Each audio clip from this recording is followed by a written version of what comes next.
Bonsoir à tous, bienvenue dans notre édito spécial élection territoriale sur Radio des Îles. Ce soir, nous recevons les deux candidats en tête au premier tour. Il s'agit de monsieur Alain Richardson et de Daniel Gibbs. Messieurs, bonsoir. Bonsoir. Alors, nous sommes dans une configuration un peu spéciale ce soir, puisqu'il y a la presse, la télé. Donc, nous avons avec nous Canal 10 Guadeloupe, France Entier également, et MSR TV. Donc, ils vont vous poser des questions, messieurs. Alors, Madame Évelise Boissé, je vous en prie. Bonsoir à tous. Bonsoir, messieurs. Bonsoir. Donc, pour rappel, Monsieur Richardson a réuni 3077 voix au premier tour, soit 34,11%, et Monsieur Daniel Gibbs 2895 voix, soit 32,10%. Messieurs, peu de voix d'écart.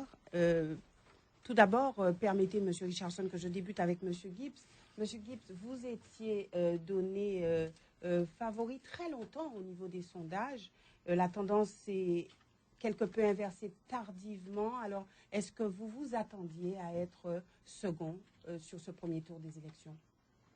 Mais écoutez, comme j'ai toujours dit, lorsqu'on m'a questionné sur les sondages, j'ai toujours dit que c'était un indicateur, et quand on vous donne des chiffres qui sont en votre faveur, on m'a posé la question qu'est-ce que ça me faisait. En tant que candidat, on peut être que flatté.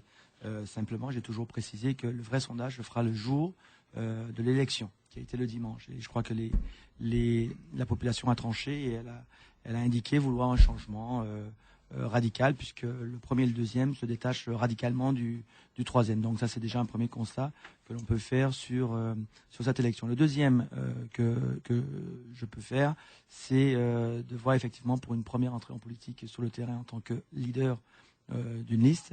Je pense que je peux dire que je suis assez satisfait de la confiance que la population met en moi en m'envoyant au second tour combattre pour la présidence de la collectivité, et de façon honorable, puisqu'il n'y a pas un écart significatif entre les deux listes, et qu'il y a la place encore, avec 49%, je crois, de personnes qui n'ont pas été votées, qui restent à s'exprimer dans l'élection de dimanche 25 mars. Voilà. Donc encore du travail pour continuer à convaincre sur le terrain sur le terrain. Concernant les soutiens, apparemment, M. Jeffrey vous soutiendrait pour ce deuxième tour? Oui, il y a une petite confusion ce matin, et je suis content que vous le précisiez ce soir. Oui, enfin, ça fait toujours plaisir, là encore. Je veux dire, et dans notre démarche, je veux qu'on soit bien clair. Et j'ai laissé, plutôt que d'appeler, j'ai laissé les candidats qui n'ont pas pu faire le pas du deuxième tour s'exprimer en toute conscience et soutenir les candidats de leur choix pour ne pas empoisonner le débat. Mais toujours est-il qu'effectivement, il y a aussi d'autres sympathisants sur d'autres listes qui me soutiennent, même si ce n'est pas de façon publique. En tous les cas, le grand combat, en ce qui me concerne, c'est le travail sur la population, puisque c'est eux qui s'expriment et non pas les candidats. C'est essentiellement la population. Entre vous et M. Jeffrey, peut-on parler d'alliance contre nature? Disons que nous sommes dans une configuration où il n'y a pas eu d'entrée sur ni l'une ni l'autre des listes. Donc, on parle d'alliance lorsqu'il y a une entrée sur une liste. Bon, M. Jeffrey a souhaité se rapprocher de Daniel Gibbs, vraisemblablement sur, peut-être pour lui, par rapport aux deux candidats, c'est le candidat Daniel Gibbs qui voit avoir la vision qui se rapprocherait peut-être de la sienne. Alain Richardson, vous êtes sorti en tête de cette élection. Qu'est-ce qui a fait la différence? Et je me rappelle, lorsque je vous ai reçu avant le premier tour, vous étiez confiant. Vous m'avez dit, les derniers sondages me donnent favori, sans surprise. Non, je crois que le groupe Rassemblement Responsabilité Réussite a su faire ses preuves, même si nous étions dans l'opposition.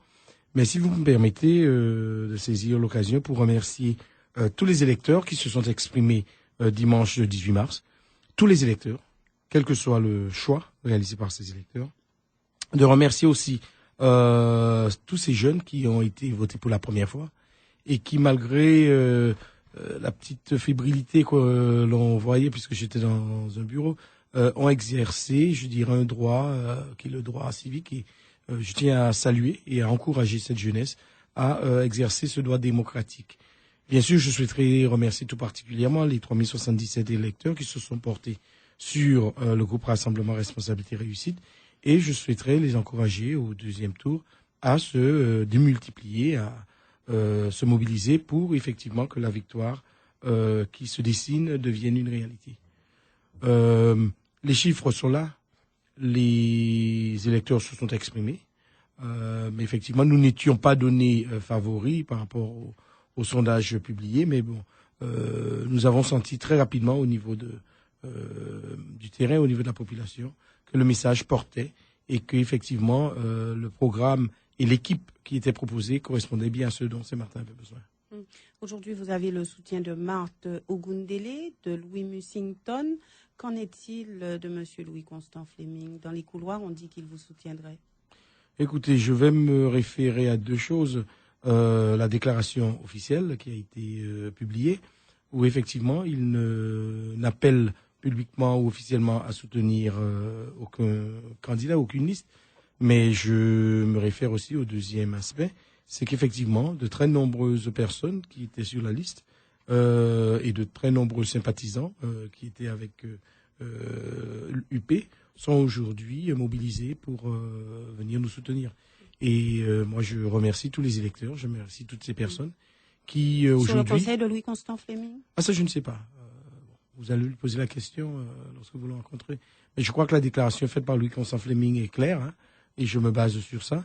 Mais comme vous devez le savoir, l'électorat n'appartient à personne. Et si aujourd'hui, donc, il y a une mobilisation de sympathisants et de personnes qui étaient colistières, je crois que c'est un signe. J'ai entendu Daniel Gibbs se plaindre, tout le monde se rallie contre lui, etc., presque à pleurer. Je crois que bon, les candidats tête de liste, je tiens aussi à saluer leur responsabilité, leur désir effectivement de faire triompher Saint-Martin, et donc sans qu'il y ait eu aucune tractation, aucune négociation, se sont mobilisés et ont annoncé effectivement qu'ils apportent un soutien. Donc lorsque j'entends ces pleurs, je me dis mais attendez, la démocratie, elle est vivante. Vous lui avez tendu un mouchoir? C'était trop gentil.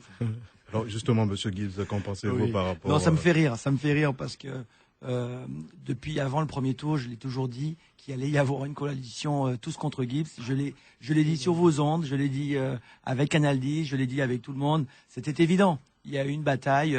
Gibbs dérange. Gibbs dit la vérité. Alors, Gibbs dénonce tous les malfonctionnements quand certains se taisent. Donc, si vous voulez, il était évident qu'à un moment donné, peut-être pas tout de suite au premier tour, parce qu'il y a certains qui ont voulu se frotter au suffrage ou protéger certains intérêts, mais que deuxième tour, de toute façon, c'est une alliance qui allait être claire. C'est pour ça que je souhaite quand même souligner le courage de M. Jeffrey, qui, cela dit en passant, me confirmait qu'il lance un appel à me soutenir. Mais de toute façon, de la même manière, je suis d'accord pour dire que les têtes de liste qui donnent les consignes de vote, après, c'est la population qui décide. Personne n'est attaché et personne n'a sa voix et son pouvoir de vote attaché à un leader. C'est des indications qui sont données. Donc il faut les respecter et je respecte le choix de toutes les têtes de liste. Maintenant, je remercie également les sympathisants ou les élus ou les personnes qui étaient sur ces listes qui m'ont aussi soutenu et qui m'ont témoigné de leur soutien, même si ce n'était pas officiellement public, mais qui ont pris la peine de m'appeler sur mon portable. Et personne s'est approché de vous en secret, Monsieur Gibbs? Oui, mais bon, écoutez, il y a des gens, bien sûr, qui sont... Moi, je n'ai jamais eu l'habitude de faire la langue de bois, bien évidemment, mais nous avons gardé toujours la même discipline. Vous savez, nous avions un programme, nous avions une équipe, on s'est formé de façon tout à fait naturelle. Vous n'avez jamais entendu des heurts pour constituer la liste Team Daniel Gibbs 2012. Bon, après, à partir de là, nous avons eu un choix et une discipline au premier tour comme au deuxième tour. Vous nous avez tous demandé nos différences. On vous a tous expliqué qu'on était différents et qu'on avait un problème différent. Nous, on ne peut pas nous dire qu'aujourd'hui, on n'a pas prôné l'ouverture. L'ouverture, nous l'avons prônée depuis le début. Depuis le début, nous avons ouvert en disant, voilà ce que la population a besoin. Voilà, après avoir sondé, voilà ce que la population nous dit aujourd'hui et écrit comme appel.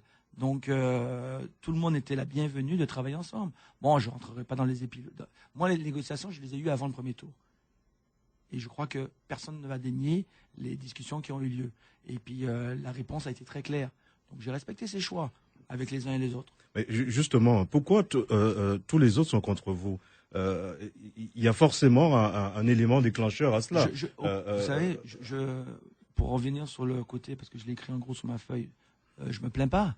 Au contraire, vous savez, j'en suis même fier. Parce que je dis que j'étais le petit poussé. Puisque dans cette bataille, on me fait souvent remarquer mon track record, que j'étais en politique après tout le monde. Eh bien, pour un petit qui arrive en politique après tout le monde, il a quand même fait un score assez honorable. Donc, c'est là-dessus que je base, moi, en tous les cas, ma confiance, qui est le peuple. Et la deuxième chose, c'est pas une question de se plaindre, j'ai dit oui, les gens, tous contre Gibbs, parce que Gibbs, il dit les choses que les autres auraient voulu dire, mais qui n'ont pas dit. Et qu'aujourd'hui, ils se sentent la responsabilité de dire oui, mais nous aussi, on voulait ceci, nous aussi, on voulait dire cela. Mais il fallait le dire au moment qu'il fallait le dire. Vous savez, c'est très facile de dire oui, on dit. Mais je rappelle que Daniel Gibbs est en charge du développement économique depuis 2001. Dire, alors qu'on est en fonction, ce sont les résultats qu'attend la population. D'accord. Des voix, bon, Daniel Gibbs est le petit pousset, etc. Aujourd'hui, il dit qu'il pleure pas, alors que bon, dimanche soir, je suis désolé, la moindre des choses aurait été d'avoir peut-être un comportement un petit peu plus respectable, si je puis dire. Il se dit le petit poussé qui arrive. Maintenant, je suis désolé de voir que c'est la même politique. Moi, j'aurais été heureux de voir Daniel Gibbs, jeune candidat, etc., vraiment marquant le changement par rapport à la classe politique du passé. Parce que c'est la première fois, effectivement, que l'on n'a plus directement des barons de la politique de Saint-Martin en liste. Mais lorsque je vois Albert Fleming et que Daniel suit la même politique, je dirais au niveau de la division, et voire même aujourd'hui, j'espère qu'on passera par là, puisqu'aujourd'hui, son équipe fait circuler comment je pourrais dire, des allégations, voire même des accusations graves, nous traitant de racistes, en train de monter les communautés. Ça, c'est de la démagogie que vous êtes en train de faire. La démagogie de monter les communautés les unes contre les autres. Alors que Saint-Martin a besoin d'être apaisé. Saint-Martin a besoin d'être uni. Donc, cette politique que l'on a vue dans le passé avec Albert Fleming, malheureusement, Daniel Gibbs, qui est un jeune candidat, qui devrait correspondre à cette nouvelle façon de faire de la politique, puisque bon, c'est quand même cette jeunesse qui prend les devants. Je vois malheureusement, bon, pour gagner, il y a certains qui sont prêts à s'abaisser à... Qu'est-ce qui vous différencie concrètement? Plus de social pour vous et plus de capital pour M. Gibbs? Non, écoutez, qu'est-ce qui nous différencie? Bon, je vous dis pourquoi les trois R se battent. Pour une société plus apaisée, effectivement. Pour un Saint-Martin plus prospère, effectivement. Pour un Saint-Martin plus uni, effectivement. Pour rétablir la confiance. Pour redonner espoir. Voilà. Tout cela est décliné dans notre programme par un ensemble de projets ou de politiques. C'est pas, je dirais, une question de plus de social. Il faut toucher à l'ensemble. Parce que la souffrance est grande, le désarroi est grand. Mais il faut absolument que l'on comprenne que c'est l'entreprise privée qui crée la richesse. C'est l'entreprise privée, aujourd'hui, qui crée les emplois. Aujourd'hui, malheureusement, on se rend compte que les années d'Albert, les années de Gibbs, même en charge du développement économique, n'ont pas permis de bâtir les fondations nécessaires pour que ces territoires connaissent un développement, je dirais, durable et serein. Et aujourd'hui, on vit les conséquences de ces années où M. Gibbs, avec Albert Fleming, et où la majorité à laquelle il appartenait, on devrait être aujourd'hui, je dirais, en train de récolter vraiment les fruits de la croissance et du développement.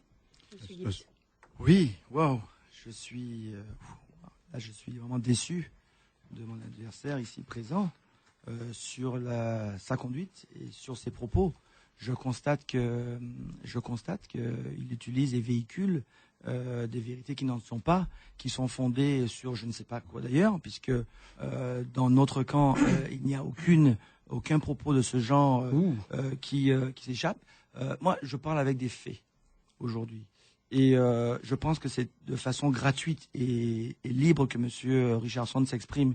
Et je tiens à condamner fortement ce qu'il vient de dire en critiquant des méthodes que nous ne pratiquons pas à Team Daniel Gibbs 2012, et je tiens à ce que la population soit claire dessus. D'ailleurs, j'aurai un écrit là-dessus demain. Ensuite, lorsqu'on parle de ma position en tant que anciennement élu de 2001, puis ensuite en 2007, et avoir le soutien de M. Albert Fleming, moi je pense que c'est plus un côté de jalousie de la part de certains candidats, dans la mesure où s'ils avaient eu ce soutien, je suis sûr qu'ils en seraient aujourd'hui heureux. Toujours est-il que M. Richardson bénéficie du soutien du président de la collectivité et donc quelque part indirectement cautionne aussi les méthodes du passé. Je tiens à rappeler de quel président parlez-vous? Président Franz Gomes. Je tiens à préciser également et pour mettre ça clair, depuis 2001, nouvellement élu, je n'avais de cesse que de vouloir mettre en pratique les compétences et les portefeuilles pour lesquels on m'avait donné une mission. En préparant le terrain, je tiens à préciser que tout le travail qui a été effectué sur la première mandature, je l'ai fait en tant que maire adjoint et non pas en tant que maire. Que la méthode que je prodige aujourd'hui, le candidat, c'est Daniel Gibbs. Le candidat n'est pas Albert Fleming. Albert Fleming est une personne qui a donné son soutien à Daniel Gibbs. Je tiens à préciser que lorsque nous sommes arrivés en 2007, nous sommes arrivés avec un programme dans lequel j'avais la mission, en tant que vice-président au départ, en charge du développement économique, avait à livrer un certain nombre de choses qui étaient des projets. Je tiens à préciser que dans ma mandature, lorsque j'ai constaté les défections du système, les défections des personnes, la monopolisation du pouvoir, je me suis soulevé à ce moment-là. Je pense que ça, c'était un acte de bravoure pour dire que justement, je voulais rompre avec les anciennes traditions. Donc, je tiens à corriger M. Richardson sur ses propos. Si aujourd'hui je suis en tant que candidat, c'est bien parce que j'ai voulu mettre un frein et vouloir un véritable changement. Je tiens à préciser aussi à M. Richardson que l'équipe dans laquelle il disait que j'avais des accointances fortes encore aujourd'hui, m'ont trahi dans la mise et l'exercice de mes pouvoirs.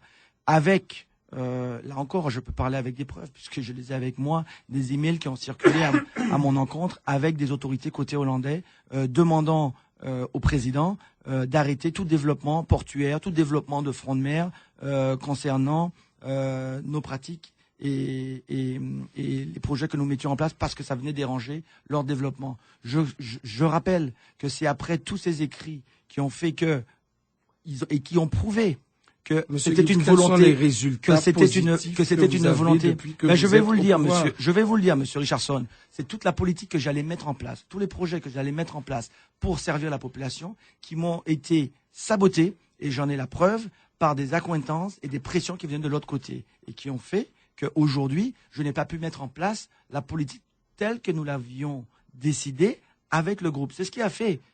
Un élément, c'est pas un, c'est deux, c'est trois, c'est quatre qui sont sortis du groupe UP. Et ils ne sont pas sortis par simple plaisir. On ne sort pas et on ne quitte pas un groupe par simple plaisir. Je rappelle à M. Richardson aussi que son cousin et lui-même se sont divisés au sein de l'Assemblée, étant opposition, et où ils ne s'entendaient pas. Je tiens à rappeler, de M. Mussington, je tiens à rappeler que ça voulait dire quoi? Ça voulait dire qu'il y avait un sentiment de discorde quelque part. À un moment donné, on a deux choix. Soit on accepte ce qui est en train de se faire, et on a des preuves, et on ne peut pas se plaindre, soit on a des preuves tangibles d'un mauvais fonctionnement et d'une mauvaise méthode, et on le fait savoir, et dans ce cas-là, on avance. Et moi, j'ai choisi d'avancer. Et je crois que la meilleure preuve, et des longs discours ne servent à rien. La meilleure preuve, c'est le résultat, et la confiance que la population m'a donnée en m'envoyant au deuxième tour à de très proches voix de M. Richardson. Moi, je voudrais savoir, Marthe Gondelé, qui a fait partie également de la majorité, oui. Comme vous, alors, ce qui m'étonne, c'est qu'elle a appelé ses électeurs à voter pour le triple R. Et il y avait dans sa liste Jean-Paul Fischer. Est-ce que vous pensez qu'en ce moment, vous n'êtes pas en train de payer les pots cassés des propos que vous avez tenus sur Saint-Samar il y a déjà quelque temps? Non, vous savez, moi, j'ai peur de personne. Ce que j'ai à dire, je le dis. Si j'ai quelque chose à dénoncer, je ne fais pas comme certains. Je me cache pas derrière la main et puis dire on va laisser passer parce que lui va se prendre une calotte et quand il aura fini à vendre sa calotte, moi je passerai devant. Moi je suis très franc. Moi j'ai découvert des dysfonctionnements et je les ai dit publiquement. C'est bien que vous me parlez de M. Fischer qui était derrière. Et bien voilà aujourd'hui ce qu'on voit arriver. Et là on verra qui défend les intérêts de la population et qui sont là pour défendre des intérêts personnels.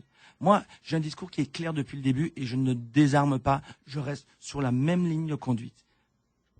Là-dessus, je suis clair. Donc, ce que vous me dites confirme bien ce qui a été dit auparavant. D'accord. Alors vous affirmez aussi que M. Richardson est arrivé en tête durant la première partie grâce au soutien d'intérêts financiers bénéficiant de la construction de logements sociaux. Ah ouais, ça, je l'ai lu. Sur quoi vous basez pour affirmer cela? Alors, par contre, avant que vous répondiez, j'aimerais que M. Richardson analyse ses propos. Oui, effectivement, je l'ai lu dans la presse côté sud de l'île, et je vais demander à Daniel Gibbs de bien vouloir expliquer que l'on a reçu des financements d'eau. Absolument, puisque vous avez parlé du soutien de Jean-Paul Fischer. C'est vous-même, monsieur, qui me dites que je souffre du non, mais vous nous accusez d'avoir reçu. Et monsieur Fischer qui soutient monsieur Richardson en étant en combat en un premier tour, et aujourd'hui vous l'affirmez autant que moi. Monsieur Gibbs, vous avez accusé le 3R d'avoir reçu un financement. Reprenez les termes exacts. Soutien d'intérêts financiers bénéficiant de la construction de logements sociaux. C'est quoi ça?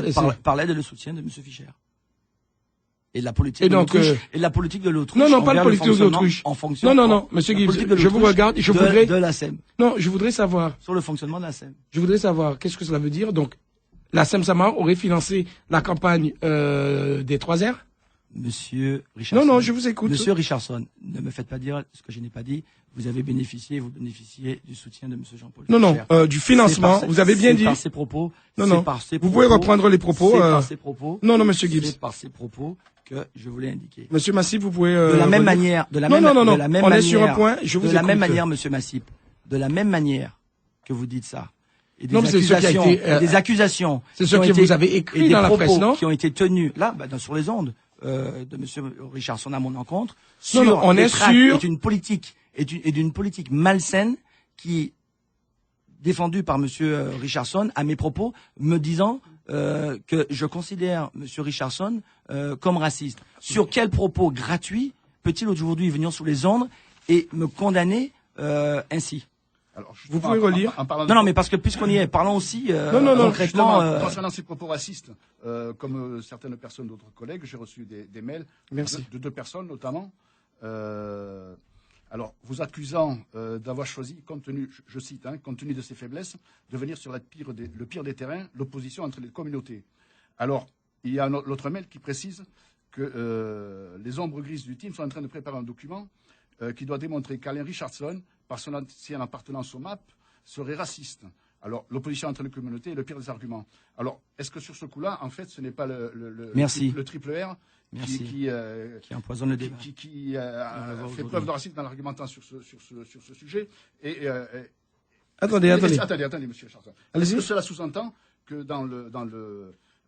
qu'il y a des membres de votre groupe qui pensent qu'il y a dans la liste de Louis Mussington au MAP Non, monsieur Massip. Revenons au... Monsieur Mussington n'est pas candidat. Revenons au mail que vous avez reçu. Mais répondez déjà à la question. Moi, j'ai répondu à une partie, mais répondez aussi à ce qu'il vient de vous demander. Vous demandez des réponses de ma part. Moi, je vous ai répondu. Mais répondez là. Daniel Gibbs. Répondez. Parce qu'il ne faut pas venir ici. Daniel Gibbs, je veux me prononcer sur quelqu'un qui n'est pas candidat. Et pas non plus. Reprenez. Non, j'ai besoin de comprendre ce que monsieur Massip nous dit par rapport aux 2 mails qu'il a reçus. Nous avons le temps. Parce que malheureusement, je vois, malheureusement, et parce que je veux dire quelque chose. Je suis expert comptable. J'ai des clients de toutes les communautés. D'accord? Lorsqu'on vient me dire, par rapport à des propos tenus par des gens qui sont autour de Daniel Gibbs, nous m'accusant d'être raciste, m'accusant parce que la couleur de notre drapeau est rouge, que nous sommes communistes. Mais malheureusement, aujourd'hui, c'est que ça porte. C'est que ça déstabilise. Et je dis que ces façons de faire la politique, cette manipulation, qui, je le rappelle, remonte à l'époque d'Albert Fleming. Je le dis, puisqu'en 2001 et en 1998, dans les élections, ils ont joué sur cette corde-là du racisme, et malheureusement, ça se poursuit aujourd'hui. Parce que pour eux, c'est la chose la plus facile à dire.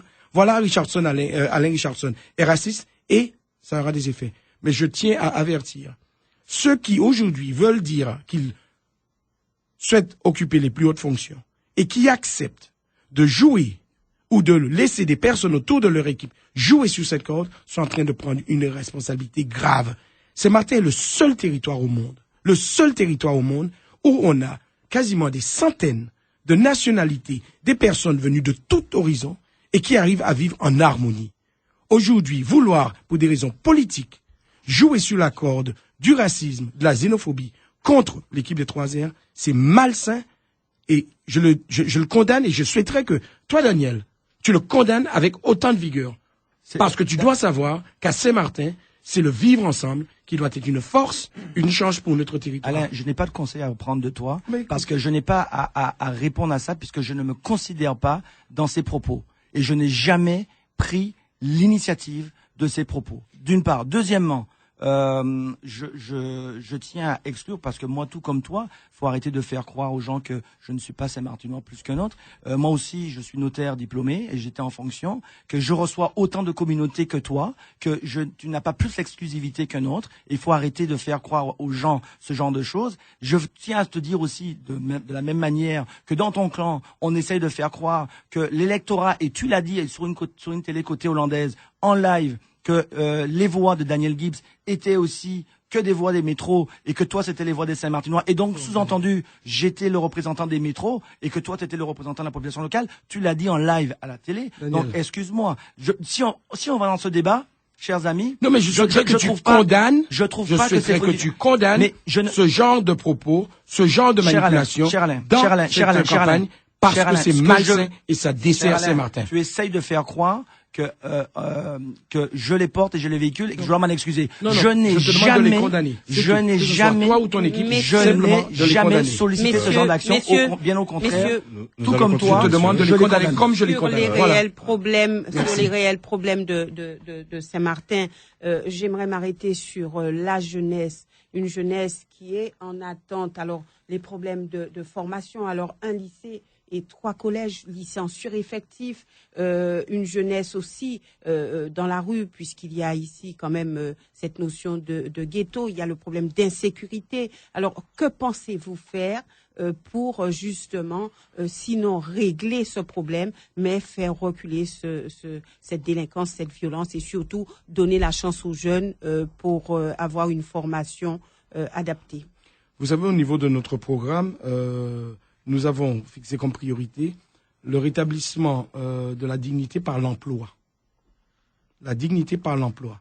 Et c'est pour ça que nous avons un plan de développement, un projet avec un ensemble de secteurs, une diversification de l'économie, un dispositif que nous appelons le parrainage, effectivement pour redonner à cette jeunesse une seconde chance dans la vie. Nous savons que le problème de l'échec scolaire est vrai à Saint-Martin, est vraiment un problème de fond.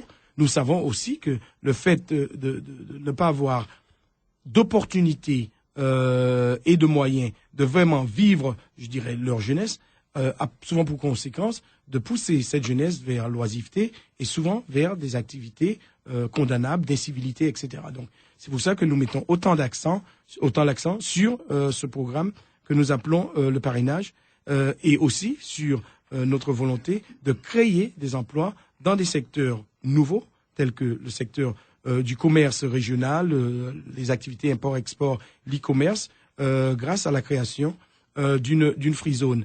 Mais nous avons aussi une volonté de libérer les talents et la créativité de notre jeunesse, parce que c'est la meilleure chance de notre territoire. Lorsque le territoire de la collectivité aura vraiment retrouvé, je dirais, sa pleine capacité financière, mais aussi qu'au niveau du système de l'éducation nationale, parce qu'il est triste qu'aujourd'hui, malgré le fait que nous ayons plus de 10 000 personnes scolarisées, que l'on soit obligé de s'arrêter au bac et donc de partir. Donc c'est pour ça que nous allons nous engager pour que, au niveau de l'éducation nationale, avec aussi l'université Antilles-Guyane, que l'enseignement supérieur soit possible sur Saint-Martin et que l'ambition véritable de ce territoire soit le savoir et le savoir-faire. Mais la création de notre lycée n'est-elle pas nécessaire, puisque 3 collèges pour un lycée, non, mais il y a en sureffectif. Il y a actuellement, je crois que le contrat a dû être signé récemment, la création d'une cité scolaire qui va englober lycée et collège, parce qu'effectivement, il y a un problème qui existe depuis bien des années et le personnel enseignant et même la société civile s'était déjà mobilisée. Malheureusement, l'éducation, c'est l'enfant pauvre à Saint-Martin. C'est généralement par les crises que les choses avancent. Et tout cela, c'est parce que l'éducation n'a jamais été, que ce soit à l'époque de la municipalité ou même à l'époque de la collectivité, l'éducation, la formation, le savoir et le savoir-faire n'ont pas été des priorités pour ce territoire, malheureusement. Bon, sur votre question qui était essentiellement portée, donc vu les critères que vous évoquiez sur l'insécurité, le fait qu'il y a une jeunesse qui sorte et qu'est-ce qu'on a pour cette jeunesse. Bon, moi je vais vous dire une chose, comme je vous ai dit la dernière fois, on a fait un constat, pas qu'il y ait un constat qui était le nôtre, c'est un constat par le pouls qu'on a pris au sein de la population de tout genre. Et il y a 4 points qu'on a demandé quels étaient les points les plus importants, les problèmes les plus importants que vous pouvez avoir. Un, c'était l'insécurité, donc vous avez raison de le souligner aujourd'hui. Premier point, c'était l'insécurité. Le deuxième point, attention, c'était ni l'éducation, ni le patrimoine, ni la culture, c'était la criminalité. Et vous allez voir la logique de la chose, la criminalité. Ensuite, le troisième point, c'était le chômage. Le chômage qui arrive en 3e position. Le 4e point, c'est pas de développement économique. Et lorsque vous regardez, vous me dites 1, 2, 3, 4, développement économique arrive qu'en 4e position. Mais si vous constatez bien, sur ces 4 ordres de priorité, que vous commencez par la fin, les gens, ils sont logiques. Ils sont logiques. Il faut savoir ce qu'on veut.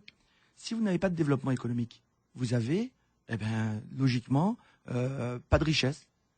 Pas de richesse, donc pas de projet, un pays qui se meurt. Et quand vous avez pas de développement économique, pas de richesse, pas de création d'emplois, vous avez du chômage. Quand vous avez du chômage, s'il y a un manque de formation, il y a aussi là un problème. Mais tout va ensemble. Vous avez du chômage. Et quand vous avez du chômage, il touche qui ce chômage?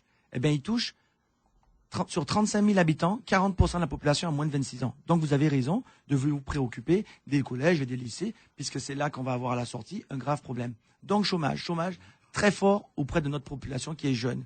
Mais il ne faut pas oublier que le chômage, ce n'est pas que les jeunes, c'est aussi les moins jeunes. Et quand vous avez du chômage, vous avez quoi? Les gens sont acculés, le dos au mur. Les gens ne peuvent pas subvenir à leurs besoins. Les gens, il ne peut pas y avoir d'éducation, ils ne peuvent pas payer pour l'éducation de leurs enfants. Ils ne peuvent pas manger, ils ne peuvent pas savoir de quoi leur lendemain sera fait. Donc, qu'est-ce que ça entraîne? Ça entraîne qu'on pousse les gens à faire des choses qu'ils n'ont pas spécialement envie de faire. Ce qui montre un sentiment de criminalité, pas qu'un sentiment, hausse de criminalité. On ne peut pas dire que les chiffres ne sont pas là pour nous l'indiquer.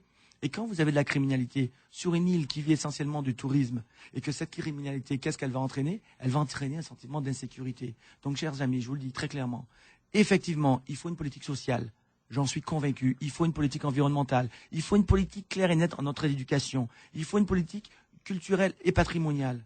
Mais comment allons-nous la payer? Parce que tout ce que je viens de vous citer sont des choses qui coûtent à la société. Nous avons une société qui, même mon concurrent là, il me dit qu'il le sait, nous avons un déficit de 45 millions. C'est ce qui se dit. On n'est pas encore, on ne sait pas encore puisqu'on n'y est pas encore, mais tous les indicateurs montrent qu'on a 45 millions. Donc comment on va payer pour toutes ces belles choses que nous voulons tous? Et c'est pourquoi il faut recréer une dynamique économique. C'est pourquoi il faut recréer le travail. Et pour recréer le travail, il n'y a pas 36 solutions. Il y a soit du public, soit du privé. Et effectivement, il y a des projets publics. Mais le projet public, il faut encore en avoir les moyens. Oui, il y a une cité scolaire qui va s'ouvrir. Il va falloir payer tout ça. Et quand on n'a plus d'argent, il va falloir en trouver ailleurs. C'est pour ça qu'on s'est tourné, nous, vers le privé, en disant il suffit d'établir des cahiers des charges sur les différents projets que nous avons, avoir une claire volonté de ce que nous voulons et de mettre en place effectivement la recherche de capitaux privés afin de financer des domaines d'intervention qui sont pour nous, en tous les cas, sensibles au niveau du développement économique et plus précisément le tourisme, mais pas parce que c'est du tourisme, parce que c'est la matière première, parce que le touriste, s'il n'y en a pas, on se meurt. Donc on peut parler de toutes les belles choses, mais ça, il va falloir le redynamiser. Il va falloir qu'on m'explique comment on va ouvrir les magasins qui sont fermés si le client n'est pas là aujourd'hui. Comment on va faire demain pour qu'on puisse aller acheter son pain, qu'on puisse aller acheter le nécessaire pour vivre s'il n'y a pas la matière première qui génère cette activité. Ça, ce sont les réelles questions. Donc l'emploi est au cœur des préoccupations, mais il faut arrêter d'amener les gens en bateau et de dire que oui, effectivement, le social, il est important pour tout le monde. Toutes les questions à ce niveau-là, je pense que tous les candidats l'ont dit que c'était des priorités, mais il faut montrer les solutions, de savoir comment on va générer ce développement économique pour pouvoir payer pour ce social. Et nous, dans notre solution, les projets que nous avons ne coûtent pas un centime, ni aux contribuables, ni à la société. Donc, ce sont des projets réalistes. On peut croire qu'ils sont ambitieux, oui, parce qu'il n'y a rien qui n'est pas ambitieux pour notre pays, moi je le pense, mais il ne coûte pas un centime, ni à la collectivité, ni aux contribuables. Monsieur Richardson. Oui, bon, j'entendais Daniel Gibbs poser des questions alors que je crois que nous sommes dans une élection et la population attend des réponses. Non seulement il est, je dirais, en charge au pouvoir depuis 2001, mais en tant que candidat et à quelques jours de l'élection, il pose des questions. Au niveau des réponses que nous avons apportées et que donc figurent au niveau de notre programme, il y a bien sûr l'aspect, je dirais, du développement de l'activité et de la fréquentation en matière touristique. Et c'est pour cela l'argent du compte des contribuables qui a permis de financer des études, des concours, etc., pour donner un projet qui servira, je dirais, de trame pour l'établissement d'un cahier de charges et ensuite d'appel d'offres pour le développement du front de mer. Ça, c'est l'argent des contribuables qui a payé pour cela. Donc, c'est le projet qui, aujourd'hui, l'équipe qui arrive au pouvoir récupère l'ensemble de ces études et donc va pouvoir, je dirais, entamer toute la procédure administrative et apporter les ajustements. Donc, il y a la nécessité de l'accueil de la plaisance, de l'accueil de la petite et moyenne croisière, parce que c'est lorsque l'on aura de la vie des personnes, des consommateurs, des touristes à Marigot, effectivement, que Marigot va vivre. Malheureusement, on a vu que au cours peut-être des 10-15 dernières années, le développement s'est centré sur le simple fait que les touristes arrivent de l'autre côté, les bus les amènent et ceux qui étaient au pouvoir s'en sont contentés. Aujourd'hui, on voit que malheureusement, le manque de prévoyance pour effectivement faire que la partie française, la collectivité aujourd'hui, apporte sa contribution en termes d'attractivité et de clientèle. Aujourd'hui, on est en train de payer le prix. Mais aussi, soyons clairs, l'offre hôtelière, on est passé de 5000, je crois 5000, 5500 à moins de 1000 chambres aujourd'hui. Et pourtant, on le dit comme si, certains le disent comme si c'est quelque chose de si glorieux. On dit que le tourisme, c'est la locomotive. Lorsque l'on passe de 5500 chambres à 1000 chambres, je me dis qu'il y a un problème et que ceux qui étaient au pouvoir n'ont rien fait pour, je dirais, maintenir ou développer l'outil hôtelier et donc l'offre de chambres. C'est pour ça qu'aujourd'hui, l'équipe des 3R, aujourd'hui, comme on dit en anglais, think out of the box. Il y a un développement formidable dans les quelques années à venir dans la zone Caraïbe, avec notamment l'ouverture du canal du Panama et le développement de l'activité, je dirais, du commerce régional dans le bassin caribéen. Saint-Martin est idéalement situé d'un point de vue géographique et Saint-Martin, donc dans le cadre de la collectivité, nous comptons, je dirais, équiper ce territoire afin qu'en matière de l'activité commerce régional, activité import-export, de l'e-commerce, etc., que notre collectivité soit vraiment présente. Et c'est pour ça que nous avons le projet de création de la Free Zone.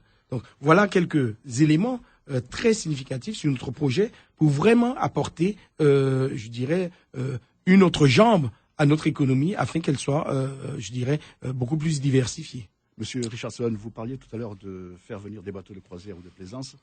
Est-ce que vous avez un projet concret là-dessus?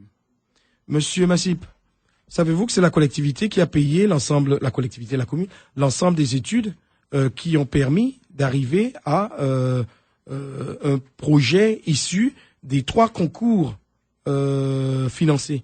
Et donc à aujourd'hui, le projet qui devrait être le projet qui est le projet de Saint-Martin, mettons-le comme ça, puisque c'est l'argent des contribuables qui ont payé pour.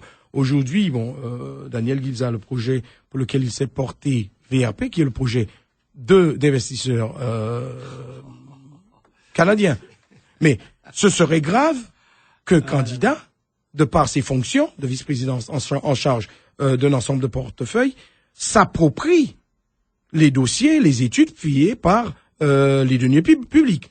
Donc, toute la promotion qu'il a fait sur les 5000 emplois, etc., je rappelle que ce n'est pas le projet qui, dans l'estimation faite pour ce projet issu du concours, qui avait un coût de l'ordre de 250 à 300 millions d'euros, c'est le projet de la collectivité. Et donc, comme les fonds, je dirais, pour les études, etc., ont été payés par la collectivité, c'est sur ces projets-là que notre projet sera basé.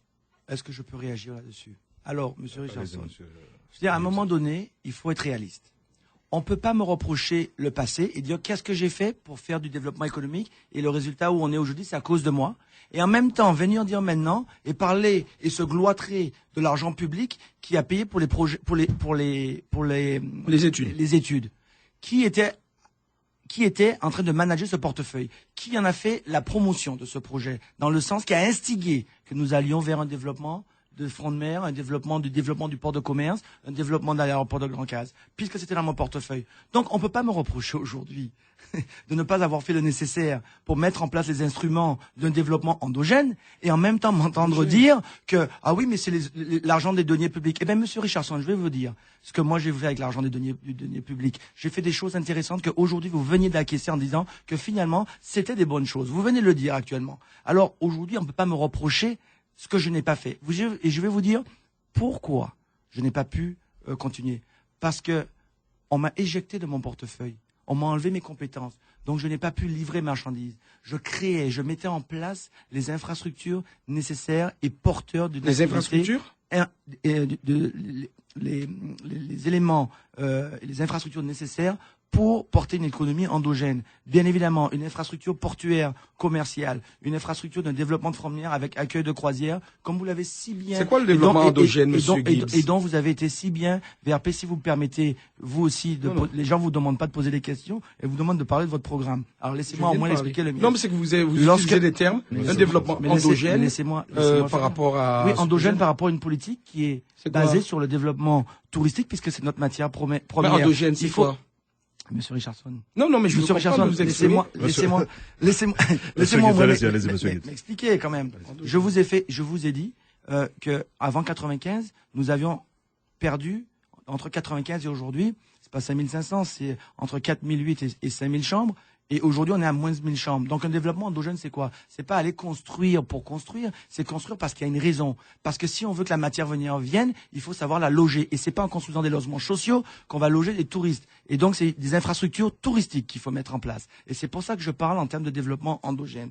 L'autre chose que je voudrais vous faire remarquer, l'autre chose que je voulais vous faire remarquer, vous avez dit, encore une fois, qu'est-ce que j'ai fait? J'ai voulu protéger la Belle Créole. J'ai voulu protéger Happy Bay. Où on en est aujourd'hui? Qui a bloqué? J'étais à l'initiative du promoteur de la Belle Créole qui a essayé de se sortir vainement d'une situation dont je rentrerai pas dans les détails. Mais là aussi, j'ai essayé de faire en sorte que nous ayons du développement endogène touristique. J'ai essayé également sur Happy Bay avoir un permis de X de produits hôteliers qui a également été blessé.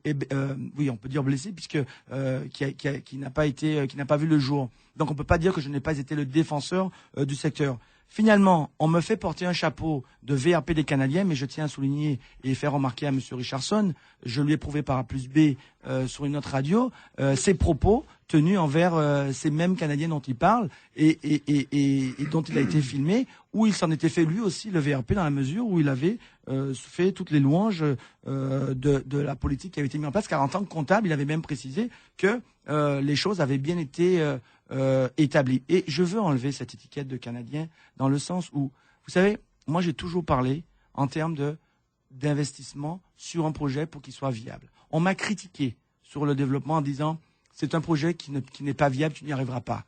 J'ai montré la collectivité était capable de mettre en place des projets. Ensuite, quand je l'ai mis en place, on m'a dit ah c'est trop gros, tu ne pourras pas le financer. J'ai fait le tour avec le directeur du port sur tous les fronts de conventions financières pour pouvoir trouver des investisseurs. J'ai pas eu que des Canadiens. On parle que des Canadiens parce que ce sont les seuls qui sont venus se montrer. Non, mais attendez. On me dit, ce sont les seuls qui sont venus. Moi, j'ai parlé, j'ai vu des Norvégiens qui sont venus avec aussi une intention de participer à ce projet. J'ai vu des Indiens, j'ai vu des Américains. J'ai discuté avec le groupe Disney sur ces produits. J'ai discuté avec les compagnies de croisière sur justement parce que ce projet à l'origine était essentiellement pour amener et capter une partie de la clientèle qui était la clientèle croisiériste qui allait nous quitter parce que si on mettait pas en place l'infrastructure, ils allaient partir ailleurs parce que tout le monde s'équipait. Vous étiez vice-président ou Je parle depuis la conception, depuis que j'ai eu ces dossiers en main, jusqu'au jour où on me les a retirés. C'était un combat constant pour maintenir et faire en sorte qu'on ait les infrastructures correctes afin d'avoir un développement correct. Daniel Gibbs, si je vous plaît, c'est quoi le projet, votre projet? Est-ce le projet financé par la collectivité que vous semblez vouloir récupérer, ou est-ce bien le projet qui a été publié dans la presse, le projet présenté par le groupe Jutras? C'est lequel des projets? Il n'y a pas deux projets. C'est là où vous vous trompez, Monsieur Richardson. Mais expliquez. Monsieur Richardson, il n'y a pas deux projets. C'est là où vous vous trompez parce que vous basez trop. Il a eu un projet de 1 milliard. Non, mais attendez. C'est là où je vais vous corriger tout de suite. Il n'y a pas deux projets. Et vous voyez, en tant que comptable, vous auriez dû regarder bien la situation. Il y a un projet unique qui a été proposé. Sur ce projet, lorsqu'il a été choisi par le comité de suivi, dont un de vos collègues écolissiers faisait partie. Et ce projet, j'ai dit, mais comment ce projet peut fonctionner? Et la mise en place de ce projet, lorsque les études ont été rendues, était pour la mise en place de l'infrastructure simplement. Ça veut dire le dragage. Et la mise en place des anneaux pour les bateaux de plaisance coûtait entre 250 000 millions et 300 millions. Ce n'était que le dragage et la mise en place des plus petites infrastructures. Rien d'autre. Les fondations, exactement comme la partie hollandaise. Et ensuite, lorsque j'ai vu les résultats du comité, j'ai dit, bon, faisons une chose intelligente. Voyons maintenant qu'est-ce qu'il faut faire, parce que moi, j'ai pas décidé qu'il fallait 3000 chambres d'hôtel ou une gare maritime ou une gare etc. Moi, j'ai demandé à faire une étude de faisabilité, comme les Hollandais ont fait. Donc, si vous... Laissez-moi finir. C'est une opportunité quelque part. Oui, absolument. J'ai demandé à ce que soit fait une étude de faisabilité pour qu'on prenne la vraie décision. Et c'est cette étude de faisabilité que j'ai présentée à mes collègues dans le schéma de développement touristique et qu'ils ont acquiescé. Et il y a un groupe qui a fait une évaluation en disant, si c'est ça que vous voulez, brièvement, voilà l'évaluation qui peut en être faite. C'est un projet qui est chiffré entre 800 millions et 1 milliard. Mais nous, collectivités, on ne donnera jamais un montant. Nous, on dira, voilà ce que nous voulons. Voilà le cahier des charges clairement défini de ce que nous voulons. Maintenant, ce que ça vous coûtera à vous, ça, c'est votre problème. Maintenant, si ça vous coûte 1 milliard ou 2 milliards, ça, c'est votre problème. Mais nous, ça, c'est ce que nous voulons. C'est 2500 chambres d'hôtel, c'est un terminal de croisière dans telles conditions, c'est un nombre de commerces de temps parce qu'il faudra ingurgiter une capacité de passagers et de touristes, c'est une convention, un palais des congrès, un mini palais de congrès, c'est une marina digne de ce nom pour récupérer un certain nombre de bâtiments méga yachts, etc., etc. Donc c'est pas quelque chose. Qui profitera concrètement de ce projet? Mais tout le monde, madame, tout le monde, faut arrêter. Lorsqu'on fait un projet dans un pays, c'est tout le monde qui en profite. Lorsque les Hollandais ont fait leur terminal de croisière, c'était pour qui? Pour Saba? Pour Anguilla? Pour Saint-Barthélemy? Non, c'est pour Saint-Martin. C'est pour améliorer les conditions d'accueil de nos touristes. Un touriste qui vient sur une île, il ne vient pas que pour rester dans une chambre d'hôtel. Il lui faut de l'animation. Et c'est pour ça qu'on a parlé du Cirque du Soleil. Pourquoi? Parce que c'est un événementiel. Mais on a parlé. Moi, je suis allé voir aussi. Je l'ai pas pavané sur tous les toits. Mais j'ai rencontré les hauts dirigeants de Disney. J'ai rencontré les autres dirigeants d'autres événementiels. Ce qui est important de savoir. Alors permettez. Est-ce que vous avez l'impression ici que vous avez suffisamment de personnes formées pour pouvoir justement accompagner ce projet? Parce que l'intérêt pour vous, c'est de faire aussi certainement descendre les chiffres du chômage chez vous. Mais bien sûr. Et faites pas dire ce que je n'ai pas dit non plus. Bien évidemment. Mais lorsqu'on parle de formation, encore une fois, on ne peut pas me critiquer de tous les mots. Ou alors, il fallait me donner les clés dès 2007. J'étais en charge de ce qu'on appelait le développement économique. Et j'étais un vice-président en charge d'un portefeuille. J'avais une mission à remplir dans mon portefeuille. À ce que je sache, des personnes qui ont soutenu M. Richardson et qui soutiennent M. Richardson étaient aussi en charge d'un portefeuille qui s'appelait le pôle de développement humain, après qui a été rapatrié au président de la collectivité. Chacun avait son travail à faire. Et c'est aussi des raisons de malfonctionnement dont j'ai pu évoquer qui font qu'aujourd'hui, je suis là où je suis, c'est-à-dire hors de ce groupe. Parce qu'en même temps que je faisais mon travail, je mettais au courant tous les vice-présidents et tous leurs directeurs de service sur ce qui se faisait. Pourquoi? Parce que si on part sur des projets, on est en train de déballer les querelles de l'ancienne majorité, etc. Je crois qu'on va aller au-delà. On m'a posé une question très claire au niveau de pourquoi? Ça veut dire qu'aujourd'hui, est-ce qu'il faut de la formation? Oui. Ce que je veux dire, et à contrario, on est en train de me faire porter le chapeau, pourquoi on n'a pas préparé? Mais moi, j'explique très clairement. J'étais en charge de quelque chose, j'ai fait mon travail. J'ai été transparent. Aux autres, à aussi de faire leur part du boulot, c'est-à-dire de préparer par des formations sur des projets qui allaient sortir. Ça prouve qu'il n'y avait pas de visibilité ou il n'y avait pas de volonté d'aller dans cette direction. Avant de faire des formations, il faut encore répertorier les secteurs dans lesquels on va former des jeunes. Ça sert à rien de former des jeunes si demain il n'y a pas de métier qui s'ouvre à cette formation. Donc c'est pour ça que quand je parle d'audit, en tout genre, Samsamar, Office de tourisme, collectivité, dans ses finances, etc., c'est pour avoir une clarification de la situation au jour J, pour en faire avoir une politique claire et visionnaire sur les pans de la société qu'il faut défendre. Alors, concernant la relance de l'économie, est-ce que vous envisagez de repenser la politique fiscale ou de créer d'autres façons de façon à redynamiser les entreprises et éventuellement créer des emplois? Absolument. Et M. Richardson ne pourra pas dire le contraire. Je me suis fait un défenseur de révoquer l'entièreté du système fiscal. J'ai dit une chose très simple. J'ai demandé à ce qu'il y ait la création d'une commission ad hoc pour revoir et pas faire du patchworking et dire on va monter la TGA ou baisser la TGCA ou rajouter une patente ou une licence. J'ai dit qu'il fallait voir la fiscalité dans son entièreté. Faire un audit de la situation financière de la collectivité pour savoir exactement de quoi il faut pour faire fonctionner cette collectivité, qu'est-ce qu'il faut pour faire fonctionner cette fiscalité. En 2, faire une évaluation et de la situation fiscale, savoir exactement qu'est-ce qu'on a comme impôts et taxes aujourd'hui, savoir combien ça devrait nous rapporter, combien c'est recouvré. Et en 3e position, s'asseoir et discuter, comme je l'ai proposé, avec les socioprofessionnels. Vous voyez la différence? C'est la concertation avec les socioprofessionnels, avec les institutions telles que le CSC qui représente la population, avec la CCI qui représente les entreprises. Ayons ensemble des décisions pour dire voilà dans quelle direction nous voulons aller. De l'indirect, du direct ou de l'indirect et du direct. Voilà, c'est de ça qu'il s'agit pour avoir une clarification. Donc une réforme complète. Monsieur Richardson. Oui, bon, là j'entends Daniel Gibbs, je me pose la question, attendez, n'était-il pas vice-président pendant 5 ans? C'est ce que j'ai proposé, Monsieur Richardson. Attendez, je suis J'ai proposé, vous étiez en Monsieur commission, Gibbs, j'ai proposé. Monsieur Gibbs, tu as eu tout le temps, si jamais il y avait un... Mais attendez, vous avez bien été vice-président pendant 5 ans. Bien sûr. Vous avez bien voté pour 90% ou 99% de la TGCA. Quand vous vous absteniez, je votais contre. Monsieur Gibbs. Oui. La TGCA. Vous avez voté pour la TGCA?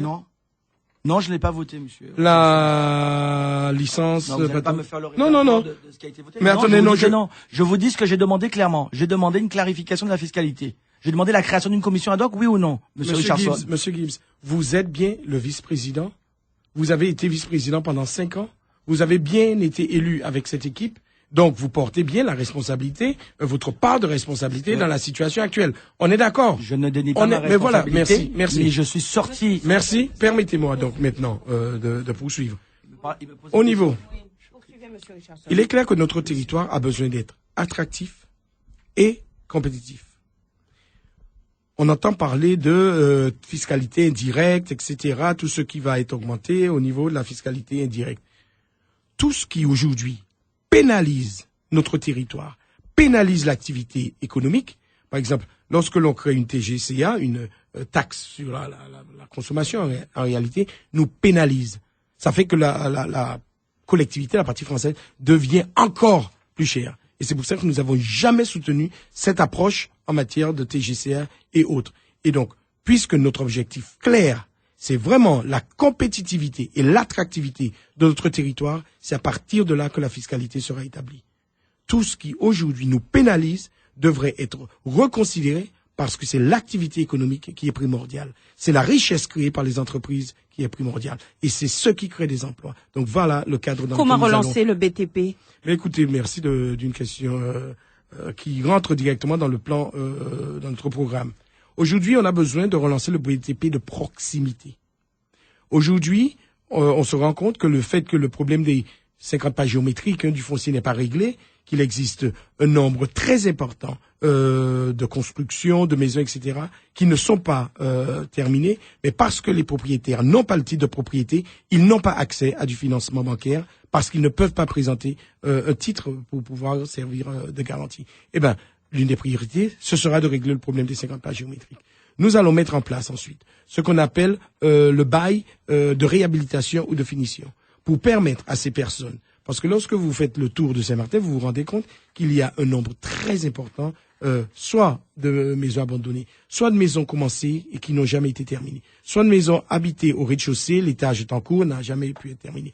Eh bien, le problème du logement que nous avons, le problème de la relance du BTP de proximité, nous allons nous attaquer à cela en permettant la création d'une agence en partenariat avec la SEM-SAMAR, le navire amiral de la collectivité, et qui aura pour rôle, c'est de conclure des baux avec ses propriétaires afin de financer la finition de ces constructions, la mise en location de ces constructions, afin de pouvoir, cette agence, se récupérer, je dirais, ses billes. Et là, nous parlons d'emploi pour les artisans, les petits artisans, les peintres en bâtiment, les carreleurs. Justement, il faut qu'il y ait des sociétés qui aient une certaine garantie pour pouvoir évoluer dans. Mais attendez, Absolument. Monsieur Scoff, dans le cadre de ce bail à construction, il s'agit de finition. Nous ne parlons pas de HLM, nous ne parlons pas de logements sociaux, nous parlons de structure. Oui. Quoi qu'il en soit, de toute façon, quelle que soit une rénovation, construction, il faut un permis de construire à la base. Oui, mais il faut des sociétés qui garantissent, enfin, qui aient des garanties décennales pour pouvoir. Donc vous voulez dire que nos artisans n'ont pas ces garanties décennales? En tout cas, ça a été un gros problématique. Non. Mais attendez, soyons clairs. C'est pas parce qu'il s'agit de la relance du BTP de proximité que les règles de garantie, que ce soit assurance décennale, assurance responsabilité civile, ne restent pas en ligne. Donc, je dirais, soyez sérieux. Est-ce que c'est ça qui doit être le blocage pour pouvoir relancer l'activité du BTP de proximité? Non. Non. Nous avons des électriciens qui ont l'assurance décennale. Nous avons des maçons qui ont l'assurance décennale et l'assurance responsabilité civile. Donc là, le problème est... Je vois pas le problème que vous posez. Non. Mais tout cela sera fait dans les règles. Donc je termine justement. Juste avant, on fera un global. Ça va avec donc je termine. Grâce à cette relance du BTP de proximité, ce sont les entrepreneurs, les artisans qui vont se retrouver avec du travail, pouvant embaucher encore des jeunes, mais en même temps, nous allons pouvoir mettre sur le marché un nombre conséquent de logements, alors qu'on nous dit aujourd'hui qu'il y a des demandes de l'ordre de 800, je crois, logements qui ne sont pas satisfaits. Nous irons un petit peu plus vite, et je vous passerai la parole d'ici quelques instants. Alain Richardson, alors la collectivité, vous l'avez tous reconnu, a une situation financière catastrophique, alors vous dénoncez aussi l'augmentation des taxes. Comment ferez-vous pour redresser cette situation sans augmenter les impôts, sans augmenter les taxes? Quelle sera votre recette?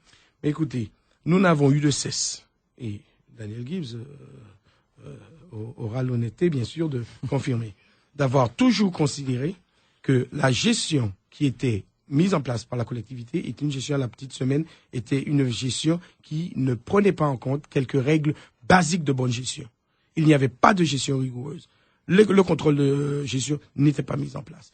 Les objectifs, la mobilisation de l'ensemble des agents afin de s'assurer qu'il y ait effectivement une optimisation des services, cela n'existait pas. Aujourd'hui, pendant cette période, on a supprimé des recettes, on a fait des dépenses, et cela de manière inconsidérée. S'agira-t-il de licencier? Attendez, vous parlez bien de la fonction publique territoriale. Oui. Vous connaissez bien le régime de la fonction publique territoriale. Oui. Donc, on peut licencier des fonctionnaires... Alors, je ne parle pas des fonctionnaires. Il n'y a pas d'emploi précaire chez vous?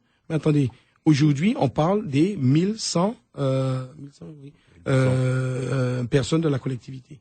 Aujourd'hui, il n'y a pas d'emploi précaire dans cette collectivité? Écoutez-moi. Aujourd'hui, la priorité est l'optimisation de l'emploi et l'optimisation des moyens de la collectivité. Il n'est pas question de faire de chasse aux sorcières ou de licencier. Il est question de redéployer. Je rappelle que la collectivité récupère cette année 5 nouvelles compétences. Mais l'organisation mise en place n'est pas une organisation optimale, n'est pas une organisation efficiente. Et donc, nous avons déjà, même dans le cadre du CNFPT, fait faire une commande, on appelle ça un audit organisationnel, afin de définir l'organisation la plus à même de permettre à cette collectivité de pouvoir exercer ses compétences de manière, je dirais, optimale. Donc, chasse au gaspillage, audit de l'ensemble des marchés, puisque cette majorité a une tendance à externaliser systématiquement, alors que la force, la main-d'œuvre, je dirais, les agents étaient là. Des travaux qui étaient faits en interne pour des raisons, je ne sais pas lesquelles, M. Gibbs pourra très certainement nous dire, ces missions, ces prestations ont été externalisées. Donc, on se rend compte que bon, on paie des entreprises pour réaliser des travaux où l'effectif, le personnel était là. Aujourd'hui, avec l'audit de l'ensemble de ces marchés, de ces contrats, de ces conventions, nous allons chercher à optimiser l'emploi et l'utilisation, je dirais, des ressources humaines de la collectivité. Voilà, rapidement vu, en matière de dépenses. Nous l'avons indiqué, ce sera une politique de rigueur au niveau de la collectivité. Deuxième aspect, l'aspect des recettes. Aujourd'hui, je rappelle que la collectivité paie 1,3 million aux services fiscaux de l'État pour pouvoir s'occuper de l'établissement des rôles ainsi que du recouvrement. Mais c'est un travail qui n'est pas à la hauteur. La convention, et Daniel Gibbs pourra encore confirmer, lorsque cette convention avait été proposée, j'ai refusé de la voter et j'ai bien indiqué que vous proposez une convention où vous ne fixez aucun objectif, vous ne donnez aucune clause où vous allez pouvoir évaluer quelle est l'efficacité du travail. Et bien donc, renégociation de cette convention, aussi élargissement de l'assiette, parce qu'il n'est pas concevable qu'il y ait autant de personnes qui ne contribuent pas. Finalement, la question de l'application, je dirais, des règles de transfert de compétences. Merci, aujourd'hui, non, je termine.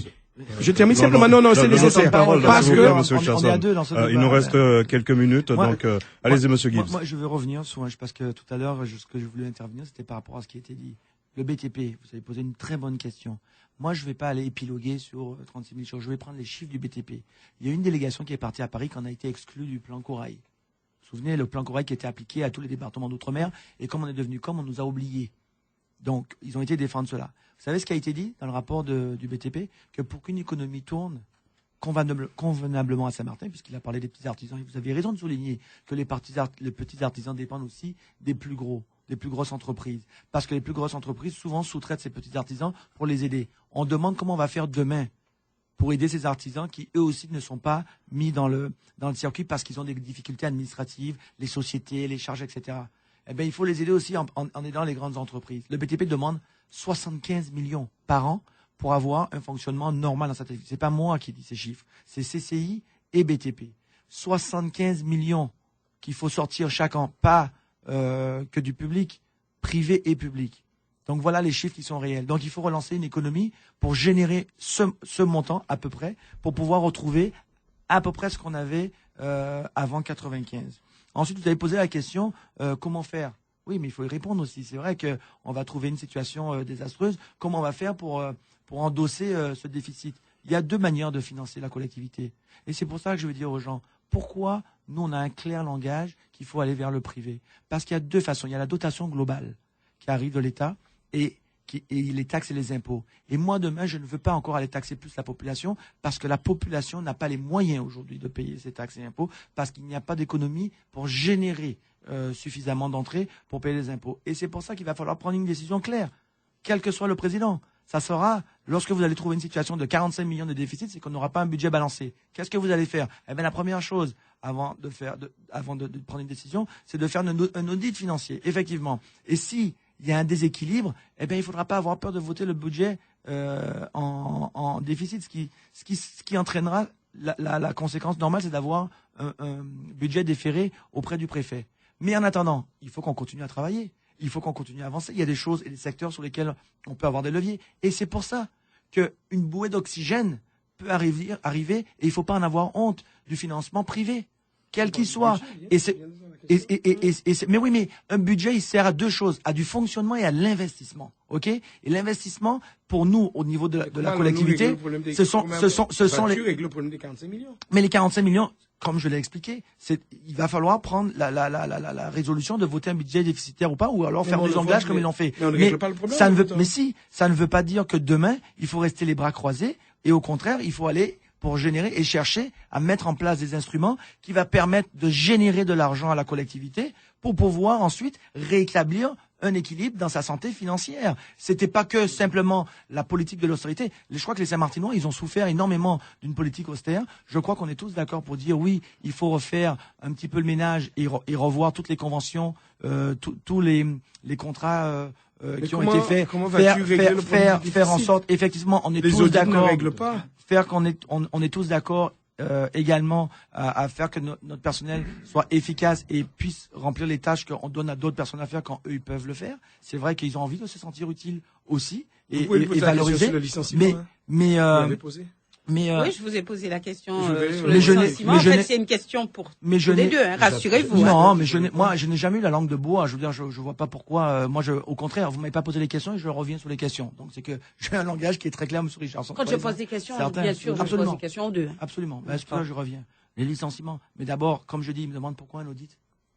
Justement pour savoir, il faut faire un audit de la situation. C'est pas qu'un audit financier, c'est un audit du personnel. Parce qu'il y a des gens, il y a des gens qui sont à des postes, peut-être qui ne sont pas satisfaits et qui ne peuvent pas performer là où ils sont parce que ils sont plus diplômés ou ils sont plus compétents dans un autre poste. Donc il faut faire une audit de cette situation organisationnelle afin de remettre les gens dans les postes et les compétences qui sont les leurs. Et à partir donc, de là, déploiement, comme je l'ai dit. Mais à partir de là, mais de toute façon, c'est logique. Hein, je veux dire, pour réorganiser les services, il n'y a pas 36 chemins. Hein, donc c'est bien là où le bas blesse. Maintenant, après, sur les contrats, et c'est là où M. Richardson ne veut pas répondre, c'est que oui, il y a des contrats de complaisance. Et moi, j'ai pas peur des mots. Il y a eu des contrats de complaisance qui ont été donnés, et quand je les ai découverts, je les ai dénoncés. Donc, il faut refaire le tri de tous ces contrats précaires.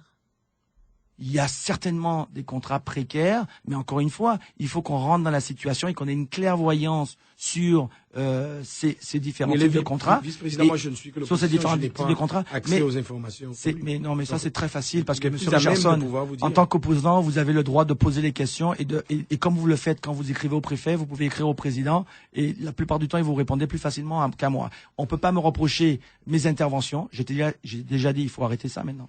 J'ai déjà dit que j'étais suffisamment vocal. Quand j'ai constaté les problèmes, je les ai évoqués, je les ai mis devant. Vous n'auriez pas été la voix des différents problèmes qu'il y a eu sous cette collectivité si j'avais pas été vocal sur tous ces sujets. Donc on peut pas tout le temps me reprocher mon passé. J'assume mes responsabilités. Je suis un grand garçon, M. Richardson. J'assume mes responsabilités comme tout un chacun. Vous n'êtes plus le petit poussé? Écoutez, le petit poussé a montré qu'il a grandi pourquoi? Parce que la population lui entre a donné dimanche ses ailes pour et jeudi, le petit poussé. Absolument. Concernant les taxes. Et vous avez vu comme je grandis vite, M. Richardson? Concernant les taxes. Attention, hein. Concernant les taxes, est-ce que vous envisagez de rétablir l'ISF? Écoutez, moi j'ai un langage clair là-dessus. Et la licence, et la patente, et la TGCA qui a été votée n'importe comment. Moi je suis contre le patchworking. Moi je suis pour une fiscalité juste, une fiscalité transparente et une fiscalité efficace. C'est pour ça que je dis, moi il faut revoir la fiscalité dans son entièreté.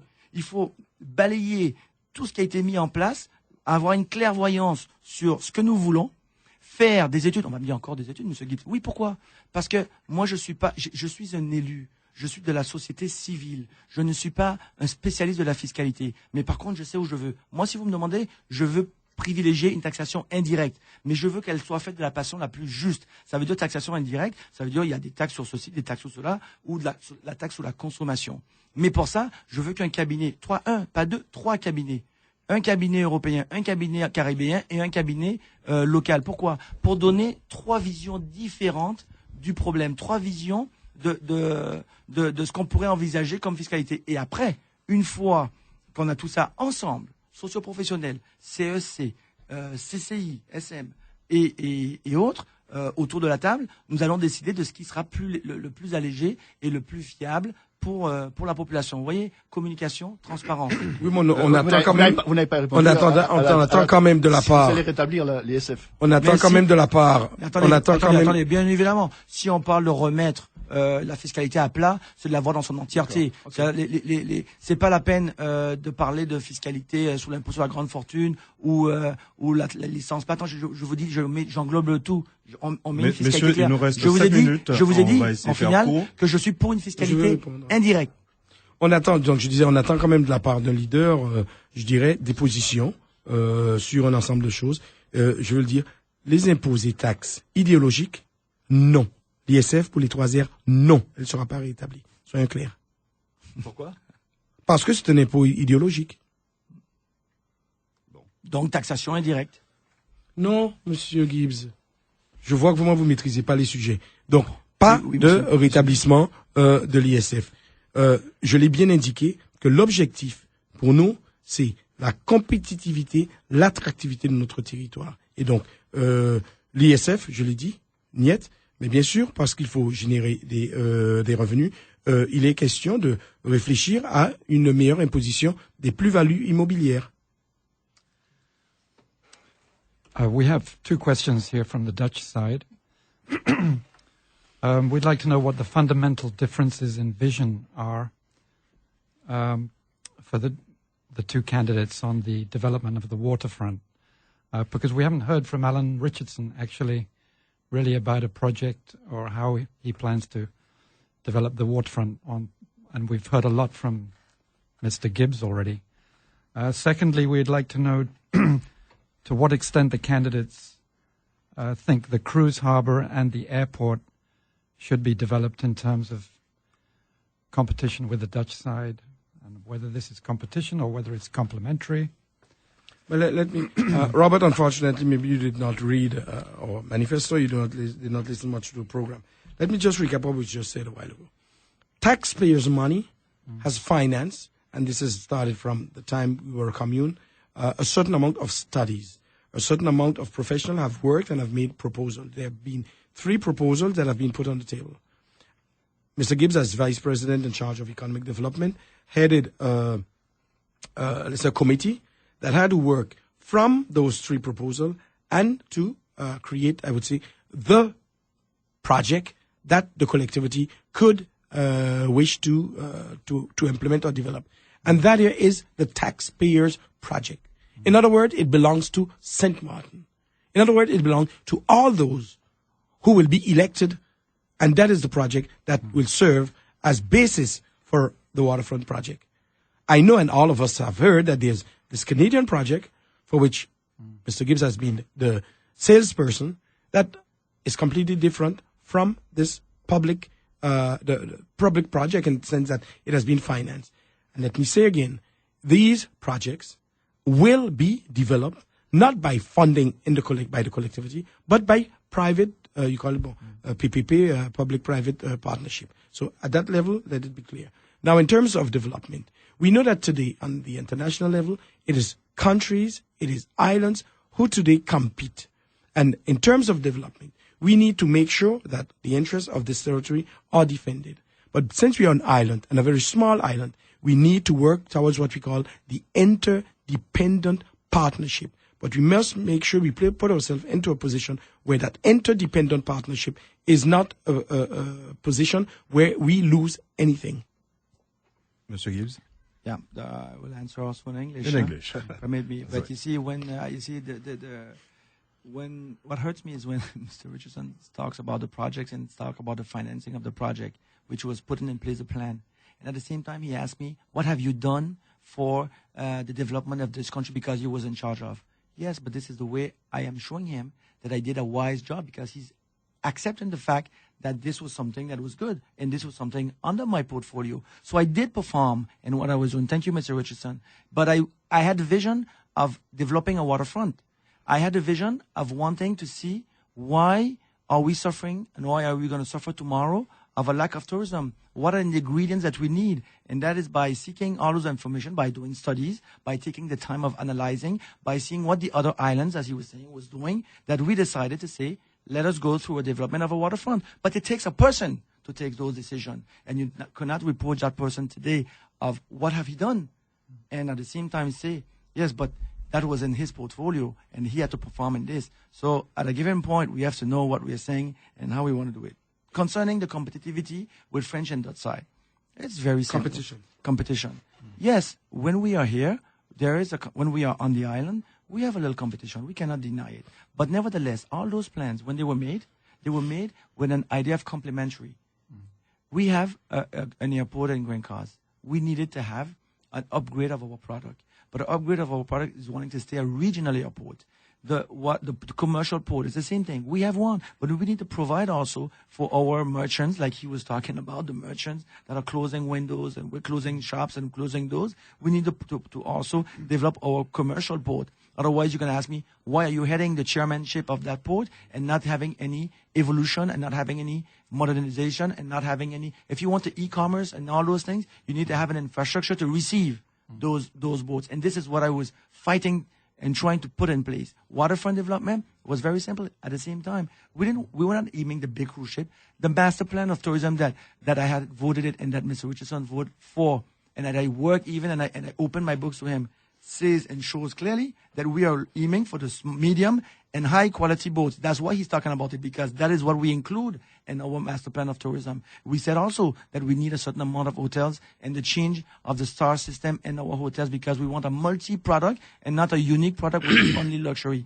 So you see, all those things are done. He was talking about managing with a vision and managing being wise. Well, this is what I call wise. Taking the time necessary, produce the documents necessary to prove what we are going through this or that development. And it did leave me the time to put in place. To put in place. No, Mr. You don't say that, Mr. Richardson. Do not say that. And my portfolio, I told you all those.